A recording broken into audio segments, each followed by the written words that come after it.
Good evening, everyone, and welcome to this week's edition of Sisters of Legacy. We are going to run our intro and we'll be right back.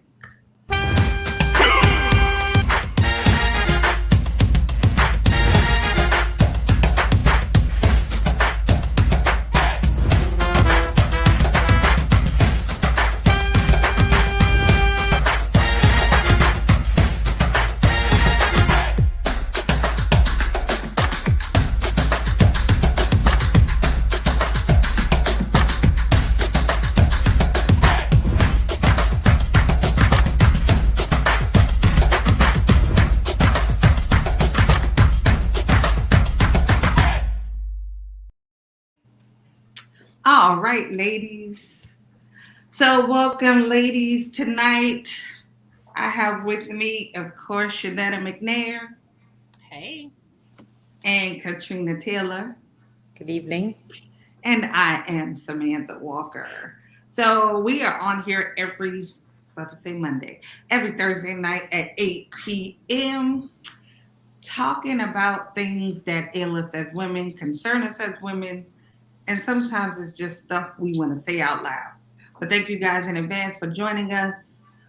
We appreciate your time. You could be anywhere doing anything. So even if you're watching us on a replay, thank you. We appreciate it.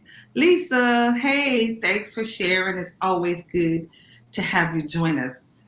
So before we get into this week's topic, I wanted to, I guess, share a small little story. So, like, maybe it was last week or the week before when we talked about, like those apologies that you're never going to get from people and kind of learning to be okay with that.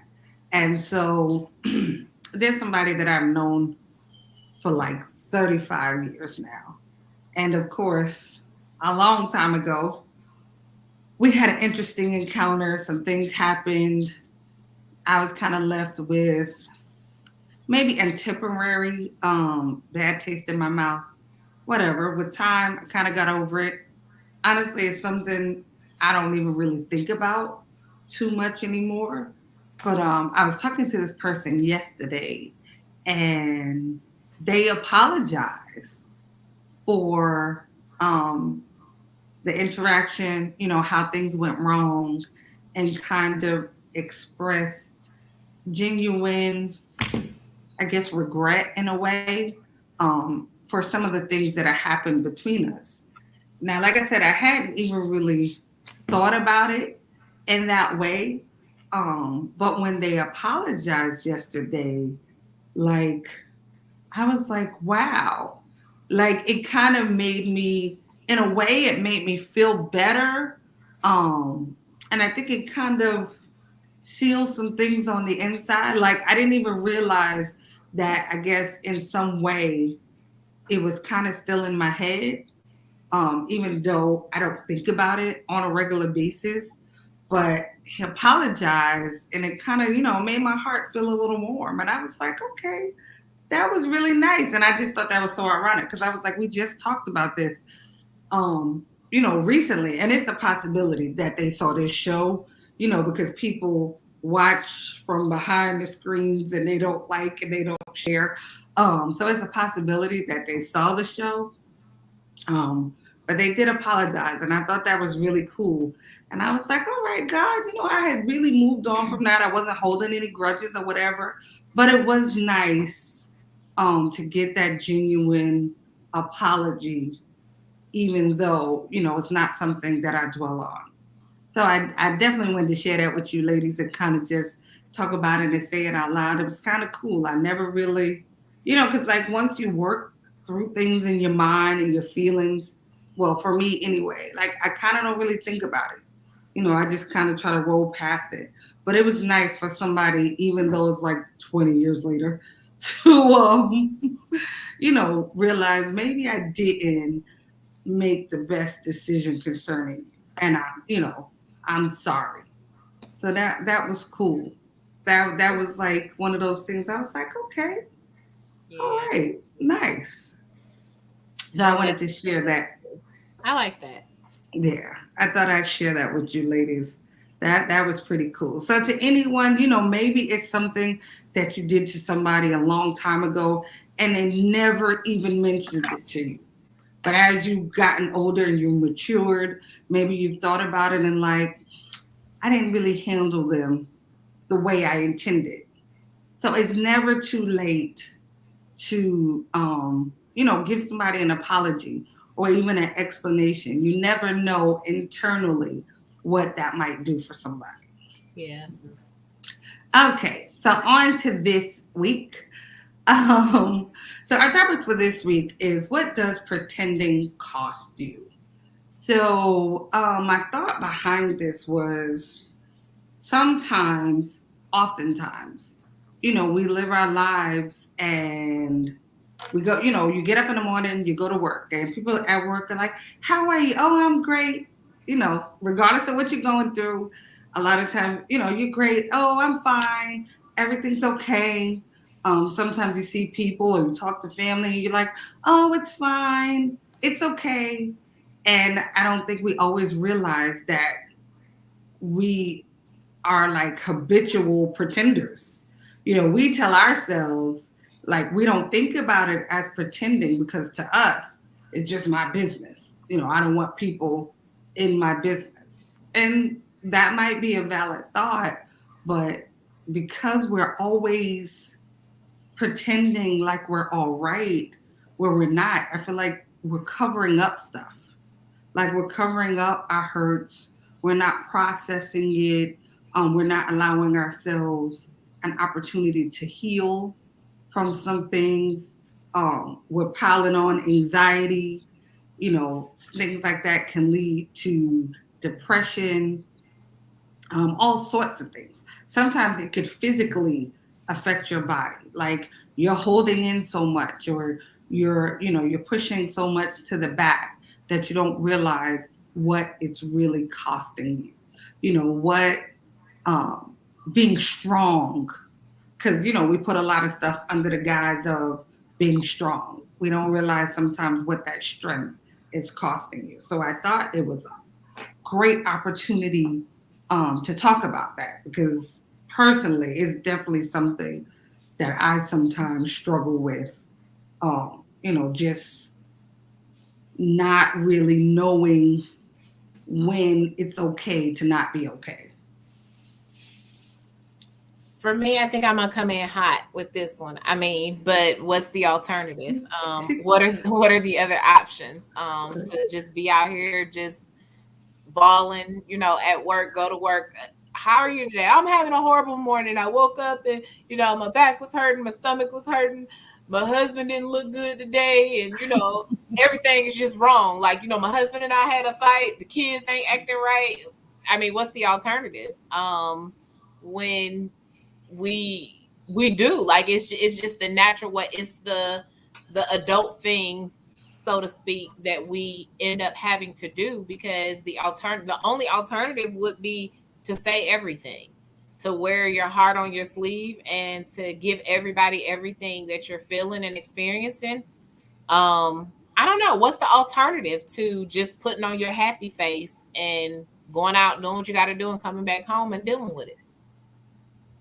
What's Okay, when do you when do you not put on the happy face? When do you just be yourself? When do you accept that, okay, no, I'm not okay? Like, at what point, are you able to accept, like, no, I'm not okay?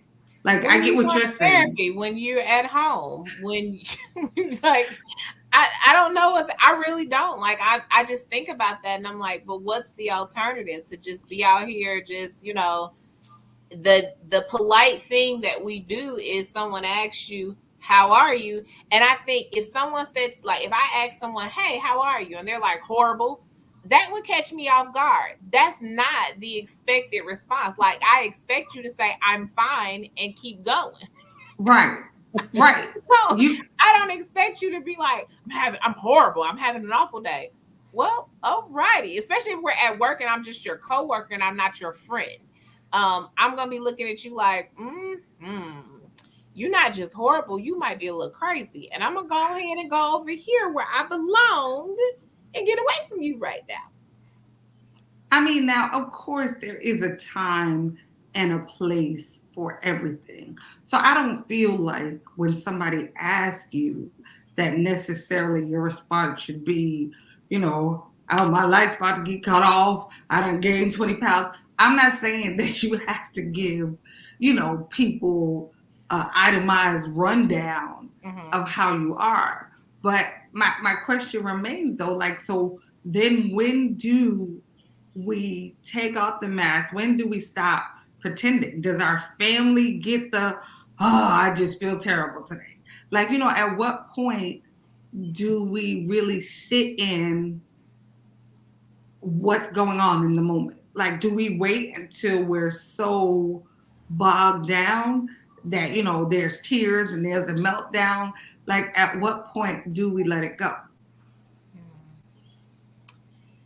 I think if you can take your bra off, then you can take your feelings out too.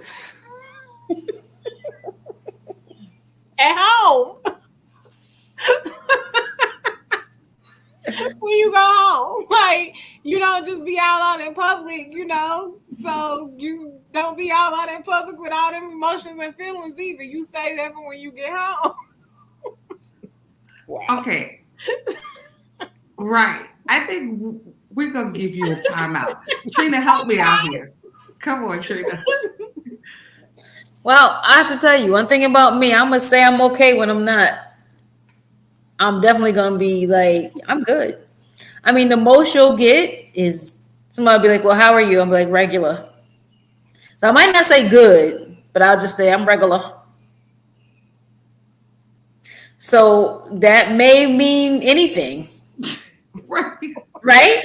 Right. And that means I'm not telling you anything. And I think that's coming from a lot of different places. I think mostly it's about a fear of judgment, being misunderstood, um, people being dismissive of your serious stuff, Yeah. downplaying it. Meanwhile, this is my stuff. And you're like, oh, that ain't nothing. Why? Hold on. Now I'm never saying anything to you ever again. Right. You know what I mean? So like it's all those fears.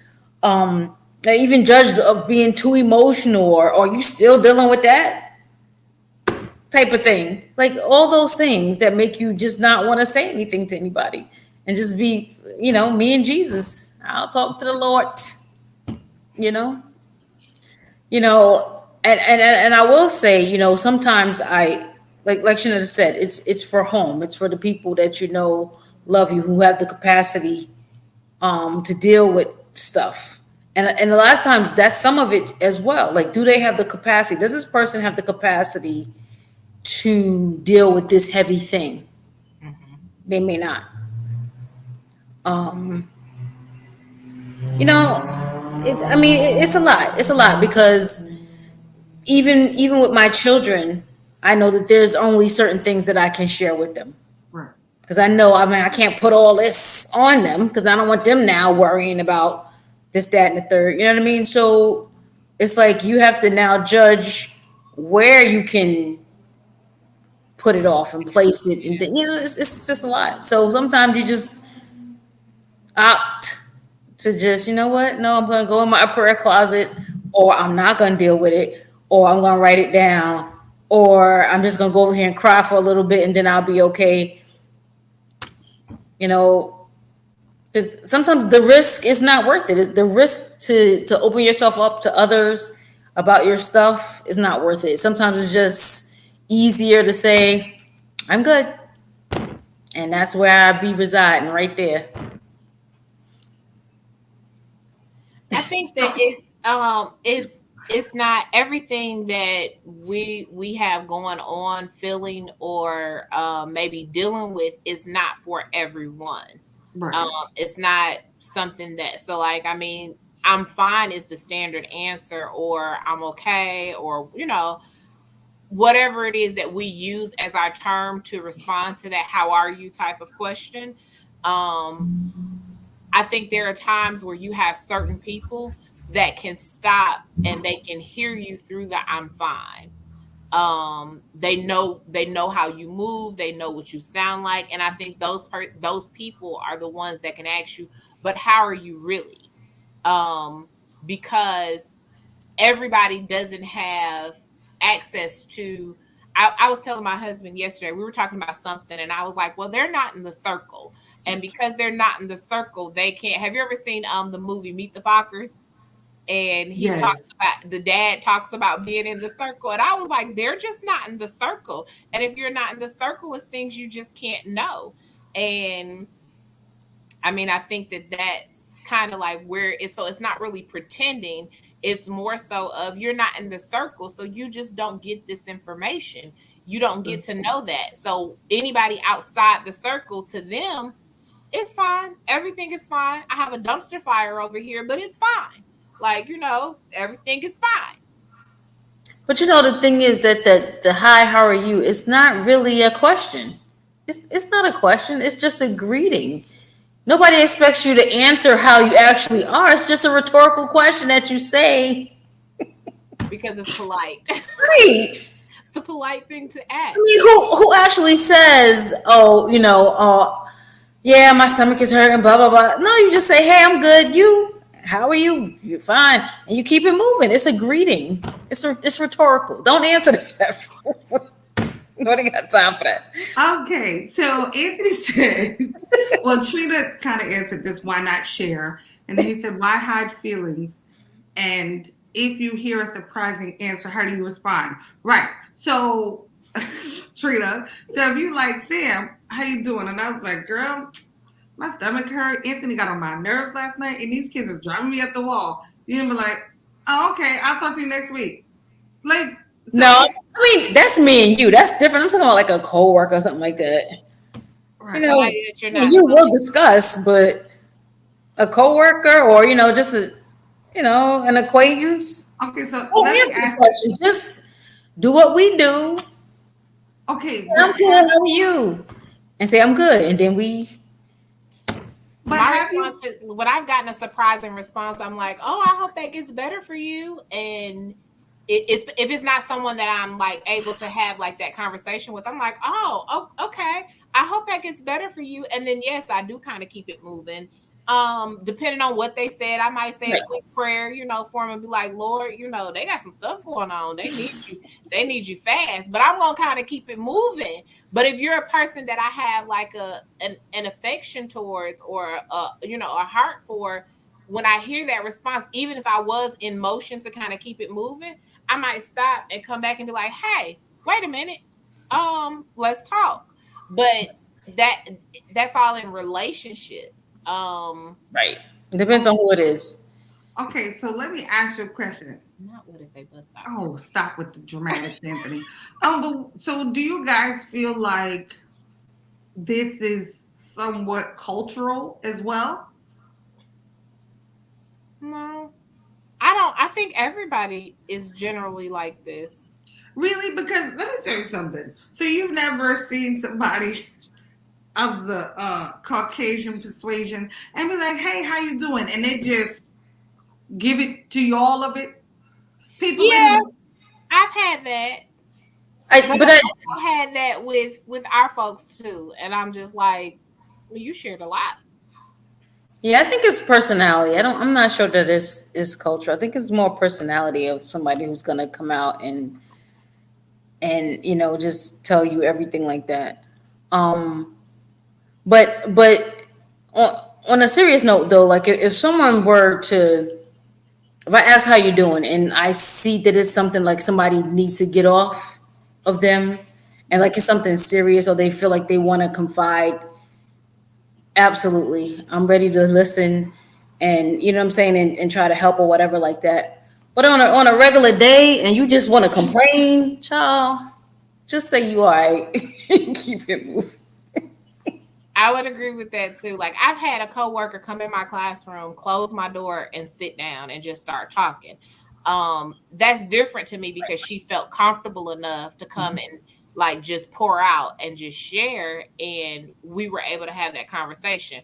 But if I'm walking down the street and somebody just, start, I'm not really it would have to be a move of God for me to really be like, oh, let me talk to this person, because I'm not that person that really like just interacts with random people. So it would really have to be God impressing upon me, stop and listen to them and help them. Because other than that, I'm gonna keep it moving, because I probably think my mind, and the way my mind works is that if you start saying random stuff, I don't really know what your frame of mind is, and I don't really know how you gonna let me move. Let me get out your way for whatever you got going on, because my brain goes, y'all know how my brain works. So I'm Okay, like so already somewhere else that I'm like, I don't know what you're gonna do, but I'm finna go. so on a grander scale, right? How does that affect community?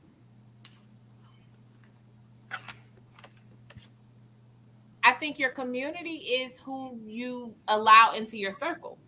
So I think that if it's someone that's within that circle, then it lets you know who your community people are. You know who your village is. You know who you can go to when things are rough, hard, and difficult.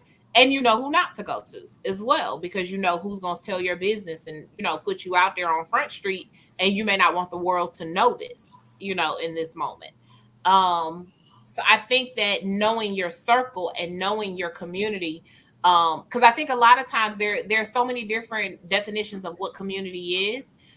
Community could be the circle, but community could also be the neighborhood that you live in and the people around you. um and depending on the type of neighborhood or people around you might depend on the connection that you have. If I walk out to my mailbox, and I'll be like completely honest with you, I don't know my neighbors' names. I know two people's names, this neighbor and that neighbor. I don't know the people across the street name.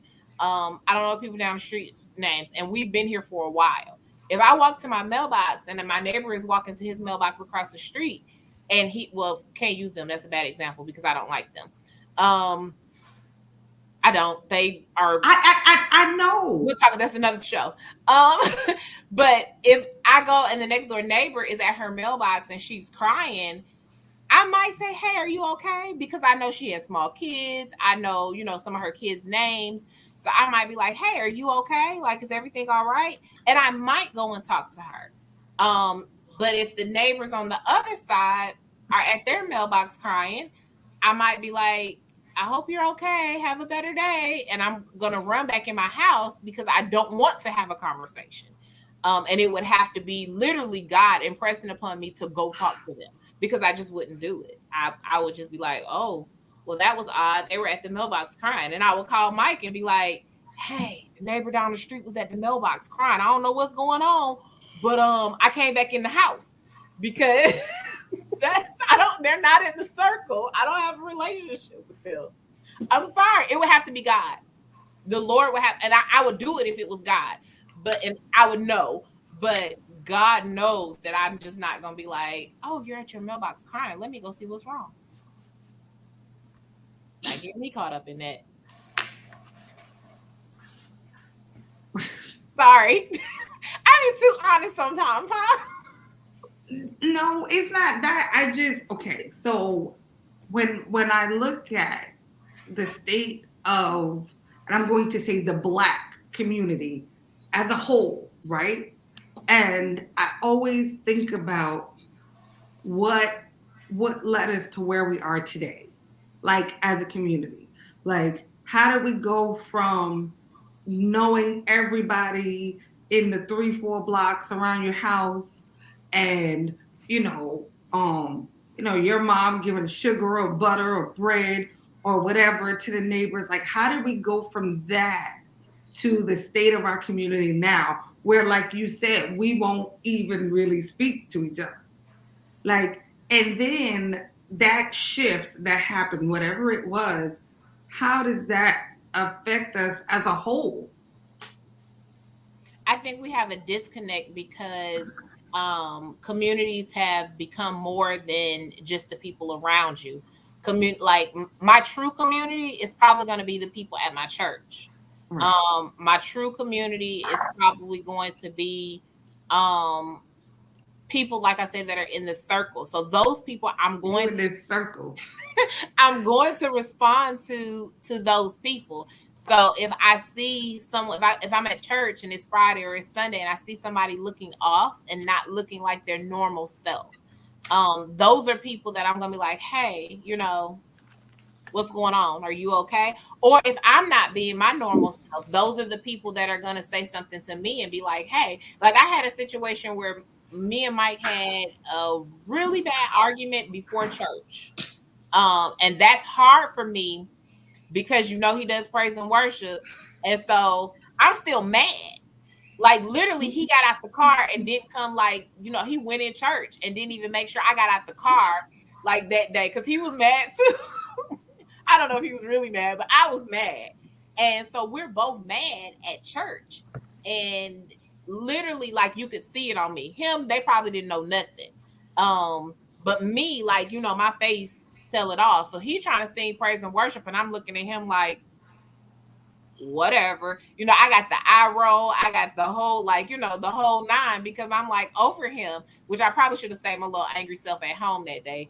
But nonetheless, people would checked on me because they know that's not my norm. Now I didn't tell them everything. I didn't tell them we had a whole fight before church, and a whole argument, whatever. I didn't get into any of that, but they checked on me because they know me and they're a part of, my circle.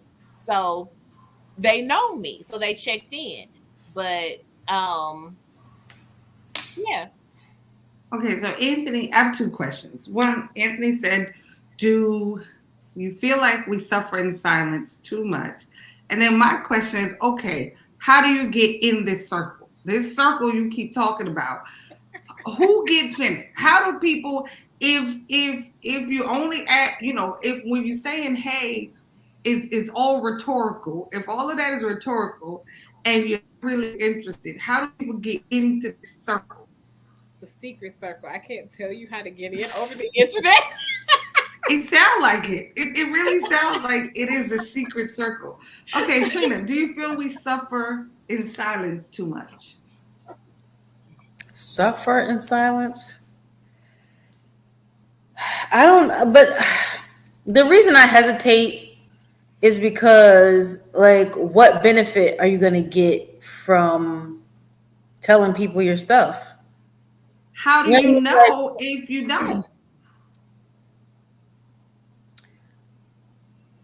what I'm saying is, what benefit will I get from telling anybody anything? Because what I'm seeing from my perspective, okay, so social media, you'll see somebody post something, and they'll just say, okay, this is what I'm thinking, what I'm feeling.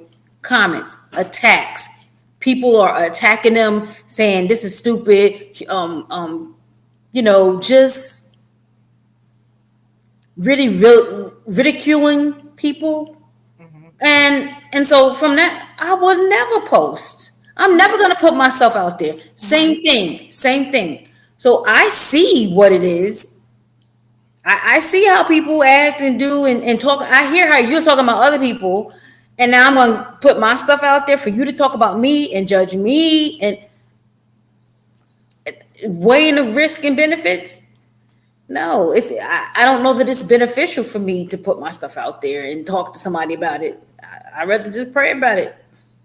And I'm so serious. I just rather pray. So like some things, and it really depends on what it is. Like, if I'm sitting here saying, I'm feeling bad about, I'm kind of concerned about, my son going away to college and blah blah blah. Okay, that's fine. We can all talk about that. I'll tell you about that. Other deeper stuff, no. This is me and Jesus. Like, because I it's too the risks don't outweigh the benefit for me. And um, as far as the circle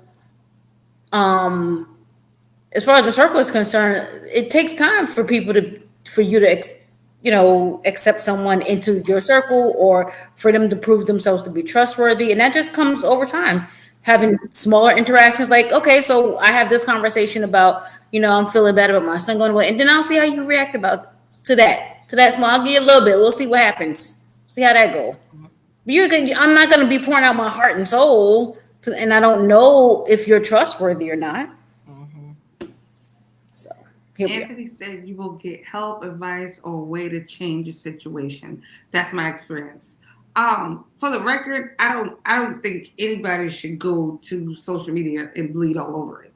Like I think that is the best way to become suicidal is putting your heart on social media. That's my personal thing. Like I mean, this is like even little stuff. Okay, so I'm in this singles group, Facebook group, and a woman just she posted about how she was having problems with her car, and she just felt like if she it's always so hard to do things by yourself. And she just started doing things by herself as a single woman. You know what I mean? So there was so much attack from men and women, like all you have to do is call AAA, blah, blah, blah. Yeah, you need to know how to take care of yourself when there's a problem with your car and all this stuff. And, you know, a lot of people are like, hold on. She's just saying, as a single woman, sometimes it's just, you're just tired of doing everything by yourself. What's wrong with her expressing that? You know what I'm saying? She wasn't like pouring out her heart or anything, but the way people came at her, I was just like, I would never post anything just to say, like, yes, I do feel lonely sometimes.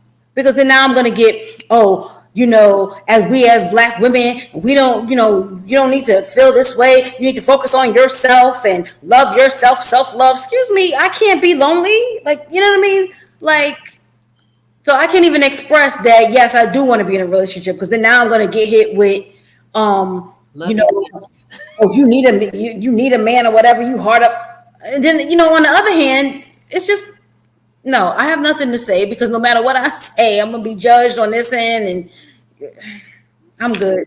Me and Jesus. Me and Jesus over here. I see that, because I mean, I do think that people become immediately, either they become the expert on your situation, or they can become judgmental, and it makes it hard to want to even open yourself up to people. And that could even be people that are close to you sometimes, where you're just kind of like, I'm not even going to share this with the people that are close to me, because I don't really want to hear that. So while there could be somebody that could, you know, be helpful and give you, you know, advice or a way to fix or change the situation, maybe it's just a feeling, and I'm not looking for a fix. I'm not looking for a change. It's just how I currently feel. Right. I'm not looking for a solution. And sometimes, yeah, right, I just want to vent. I just want to say this and just like be done with it. I'm not looking for a miracle worker. I'm not looking for a change. I'm not looking for any of those things. I just want to say how I feel right now. And sometimes it's hard to do that. And so you do sit in your feelings by yourself, and then you deal with it. I don't think that it's a bad thing to learn how to sit in your feelings, feel it, deal with it, and then be like, okay, you know, I got to get up and go do things. So I can't just sit here and wallow. I got to get up and go do the things. I feel sad today, but I'm going to get up and go do the things that I know I'm supposed to do, even though I feel this way. I feel a little, you know, off today. And even though I'm feeling a little off, I still have things that I have to get up, go and do. So let me go do those things. Let me function. Let me be functional. But in order to be functional, because I don't want people stopping me every 2 seconds saying, what's wrong? What's going on? I know I have to put on, like, you know, so let me comb my hair. Let me put on some decent clothes. I don't feel like getting dressed, but let me put on something decent. Let me not go out of the house in my pajama pants, even though all I feel like right now is pajama pants. But I'm better than that, so I'm not going to Walmart in my pajama pants. Let me put on some pants. So like you have to pull yourself together sometimes and face the world, even though you're dealing with things on the inside. So okay.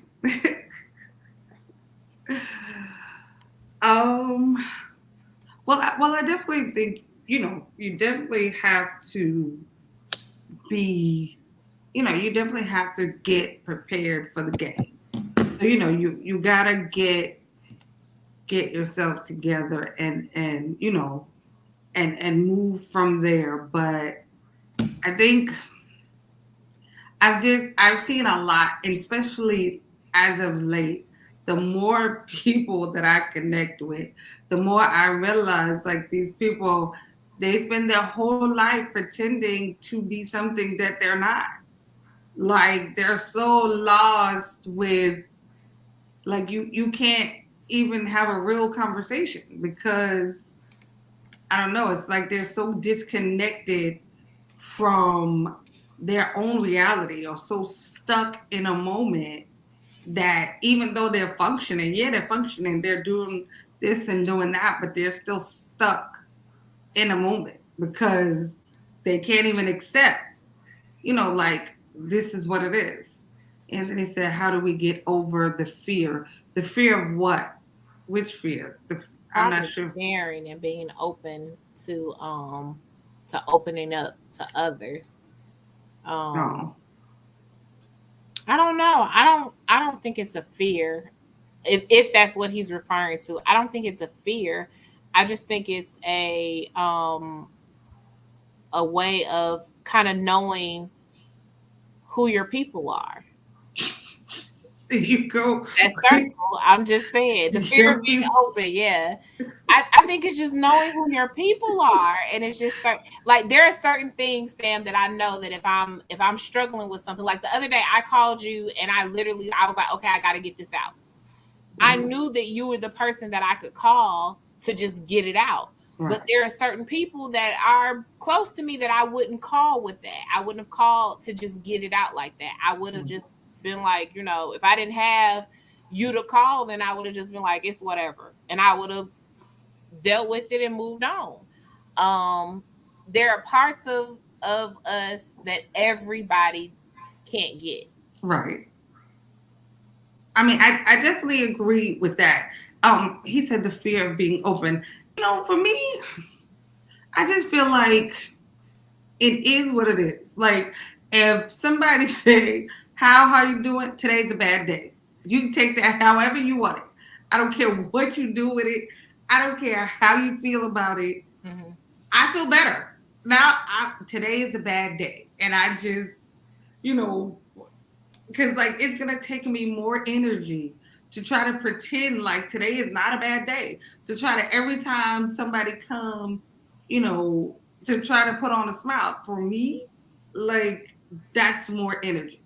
I bet today's a bad day because you know what, that one person will run around the building and tell everybody I'm having a bad day. You know what that means? Nobody will bother me because I'm having a bad day.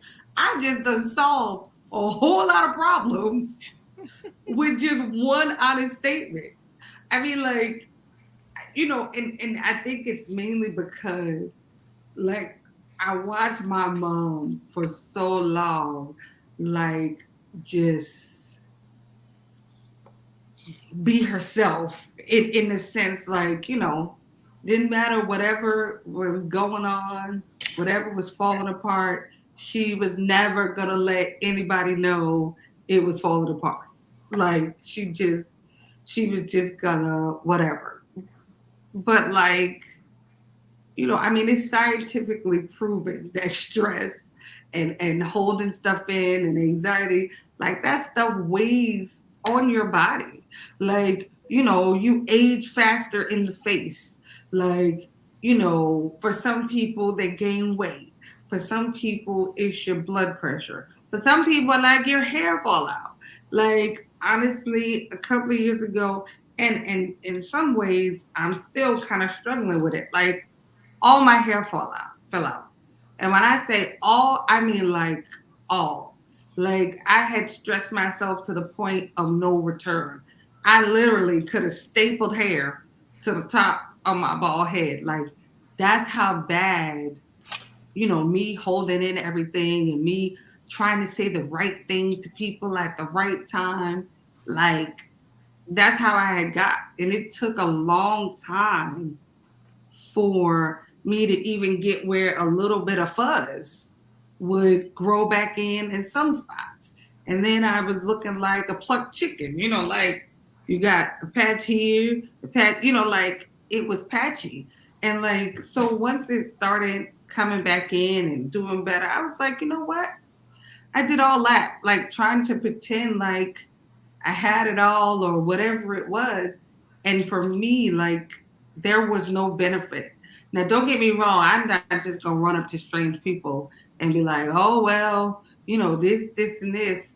But I definitely, like, I don't pretend. However you feel about it, I don't even care. Even at church, yeah, I'm the black sheep at probably anybody's church because if you ask me, I'm probably going to tell you. And then you can feel however you feel about it. I mean, God is good. I'm blessed and highly favored, but today's not the day. So, like however you want to take it. And I don't think I think I've just learned the hard way that it's been better for me out than in. And I've also learned not to care how you feel about how I feel. Like, I don't, you know what I'm saying? Like, I don't care how you feel about it. Like, this is just my feelings. So if you said to someone, I'm having a bad day, and say, oh, what's happening? What's going on? And you don't know that person that well, at that point, are you going to now tell them everything that's making you have a bad day? No, I probably would be like, oh, I don't feel like sharing. Well, then, to me, that's the same thing. To me, It's not because I'm I'm not not pretending like I'm having a good day. Like, just because I don't want to give you the details doesn't mean that I have to pretend like my day's good. Like, I okay. just got some personal stuff going on. I think I don't. I'm not sure that that's so much different than just because for me, like I said, it's a rhetorical question. So if if someone if someone says to me, "How are you doing?" and I'm having a good day, I'm gonna say I'm fine, not because I'm pretending, but because I don't want to talk to you. I'm not gonna tell you nothing. So this is what you gonna get. This answer that means nothing because you know this is not a question I'm really answering anyway. You know what I mean? Like, but I'm not gonna tell you my business. You know what I mean? So I don't know. I don't know. I just feel like it really depends on the person, and if you have a safe space, if you have a person or people in your life that you can share with, then Right. that's who you're going to share with. Then that's and you're going to evaluate who those people are that you can get it out, so you're not suffering in silence. Like Shanetta was able to call you, um, and I'm sure you have people that you can call, but it's not everybody. You know, Right. everybody doesn't get that. You know. I totally agree. Like I said, I definitely think there's time and place, to how and when we share. But I also feel like sometimes, like, it's like the more we decide like this isn't the right space, that is the right space, like the more things we hold in. I guess like that's my concern that like sometimes it's like, oh, I can't trust people here. I can't trust people here. And then you can find yourself like Shanetta was saying, her church, like that's her community. You can find yourself going to church, sitting through service, serving in ministry, and you carrying 4,000 pounds of stress. But you know, you haven't figured out or been able to share. Like that's I think that's the biggest concern sometimes, that we our circle starts here, and before we know it, the circle has gotten smaller and smaller and smaller. And the smaller your circle decreases, that means the more you carry. Mhm. Like Shanetta, I think your tag on your email says a sorrow shared is half a sorrow, right? And Yes. a joy shared, this says Twice. twice the joy. Right. So like even something that small, like a sorrow shared, like with by me saying to you, I'm not having a good day, right? And let's just say you tell everybody else, I'm not having a good day. Those people, for the most part, will be like, I'm not gonna bother her unless I absolutely have to. So right there, I've alleviated a whole lot of stress because now everybody's gonna give me the day. or give me a little space, or not not be as needy that particular day. Like even with my kids, sometimes they were like, "Mommy, what's wrong?" I'd be like, "Oh, today's mommy is I'm tired today. Like what you need? We could lay here, but I am not feeling it today." And Right. they'll sit on the couch with me or whatever, but they won't mommy me to death. Yeah. They'll be like, "Okay, we're gonna go get ourselves something to eat." And so I feel like just that little bit of, it's just everything's not okay today. It, in a way, I'm sharing that sorrow, and it is lightening the load for me.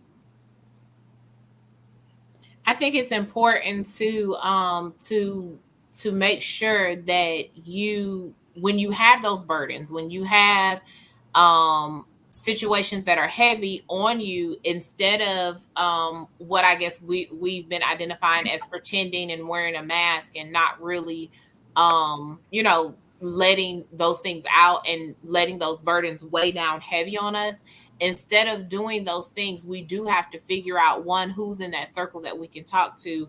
But beyond who's in the circle that we can talk to, if I can't find a person that I feel like I need to talk to, then is this something I need to take to therapy? Is this something that I need to really maybe deal with within myself? Because sometimes it may not be something that you need to share, but Right. something you need to deal with. Right. um and I think we have to learn how to slow down enough to sort it out and to say to ourselves, is this something I need to deal with within me, or within something that I'm facing, or is it something that I really do need help to get through? Whether that help is through therapy, whether that help is through a friend, whether that help is through a loved one within the circle, where you can just say, I don't know why I feel the way I do, but I just feel some kind of way today, and I Right. need you to give me a break for a minute because I feel some type of way. I said that to my husband sometimes, like, I don't know why I feel today, but I do. So like, I just need space. Like, Right. it's not anything to talk about. I just need space. Like, I need a few minutes. I need, give me 15 minutes. Let me pull myself together. Let me shake this. And then let's go. Like, let's do it. Like, let's do, whatever it is. Like, let's watch the movie. Let's, go eat dinner. Let's cook Right. dinner. Let's, do whatever. But I need a moment. Have you ever seen a person that, and I know I've done it. I don't know if y'all have, when people pull up in their driveway, and they just sit in the car for a few minutes before they get out and go in. I Right. think sometimes that's you getting yourself together before you go into a whole nother world with the pressure of the world that you just left on your shoulders. Sometimes it's that moment to decompress. And so sometimes I don't think it's necessarily wearing the mask or pretending, but it's finding what you need. And sometimes what you need is to just, I'm fine. Everything is fine. Let's just get through this that we got to get through, because you're not my people. You're not my circle. So I'm not going to share with you. Okay. And on that note, well, I definitely agree. The important part there is figuring out what you need, figuring out what's gonna work best for you. And I mean, not just what feels good, because sometimes, and I'll speak for myself, sometimes the things that I need don't always feel good. That is for sure. They don't feel good. It'd be something that I'm like, I don't even want to do that. Right. But it becomes, if they said I need that circle application, but it becomes the very thing that I need. So it's important, like Shanaza said, definitely find what you need to process the moment. Don't hold on to stuff. I know everybody's, lately the kick has been about alopecia, and a lot of people have lost hair, a lot of women. And a lot of times that is stress related. It Mm-hmm. is not always a medical thing. Actually, if you do some research, is only basically one type of medical alopecia that actually, is whatever. The rest of it, is more external stuff. So I think it's important sometimes when we see some of these issues arising, sometimes you can't figure out why you're gaining weight. Maybe because you're holding on to too much, or maybe because you might be possibly, it's not always about overeating. Like there's so many times that one thing is the symptom of something else. So definitely, like Shanetta says, slow down, figure out what you need, figure out what you're dealing with, and then move forward accordingly. And if you can't figure out how to move forward, there are so many places. There's hotlines, there's churches, there's prayers, there's always somebody that has an answer of how to help you move forward. The trick is to be able to let people know that you need the help. Yeah. Again, we are here every Thursday at 8 p.m. The purpose of these conversations is to try to make you guys think about things a different way, or to say some of those things that you wouldn't normally say, to say those things out loud. To, it's okay to say, I'm hurting. It's okay to say, I'm not okay. I know it's a rhetorical thing when people say, hi, how you doing? But there might be one person in a day that's really want to know how you're doing. So sometimes take a chance. I'm not saying you got to give them your blood type and your social security number. You don't have to go deep. But sometimes God puts people in your path for a reason. Mhm. Take a chance. We're only going to live once. So until next Thursday, guys, be safe.